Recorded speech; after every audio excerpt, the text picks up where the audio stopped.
of the news of that agreement from the United States. So what exactly does China get from hosting these talks? Well, joining me now, Carice Witter is the founder and executive director of the Signal Group. Thank you very much for being with us, Carice. So from Algeria to Egypt, you know, numerous Arab countries have hosted Hamas and Fatah. No one has managed to get a breakthrough. Why do the Chinese think it would be different for them?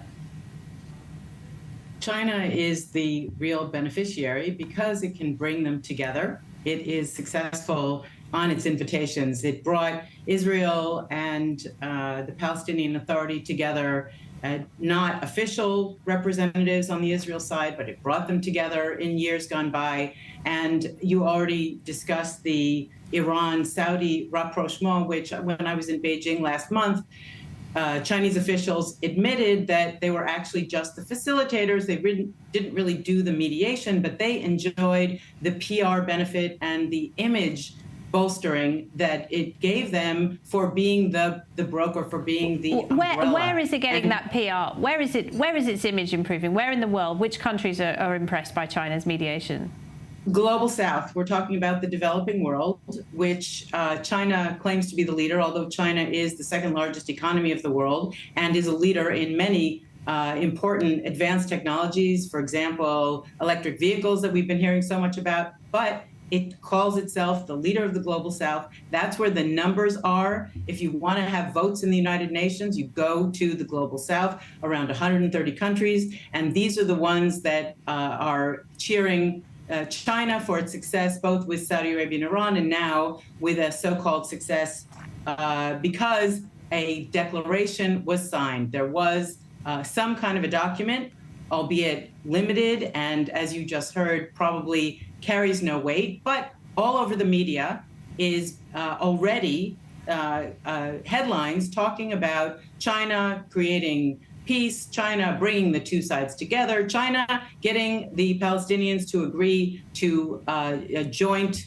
plan for a state, et cetera, et cetera. So China looking like the responsible adult in the room, trying to get people to talk to each other. And this is a significant shift, isn't it? Because over the years, China's foreign policy stance has been, we don't interfere in other people's affairs, don't interfere in ours. Is this a sign that Beijing is now willing to take a more hands-on role in the Middle East? That's the point. It is not taking a hands-on role. And it will still say that it's not interfering in other countries' internal affairs. It's saying that when we have two willing partners who will want to already come together, we'll provide the framework, we'll create the table, we'll invite them and host them. So I wouldn't say that it's any kind of major change in that way, but it is a tool for China to advance its own interests. For example, in the Chinese statements, it's talking about how this is part of the Global Security Initiative. That's one of China's suite of 3 initiatives to reshape global governance, according to President Xi Jinping. So it's using this declaration as another proof of its successful global security initiative, which Wang Yi, the leading diplomat of China, has said should become the security architecture for the Middle East.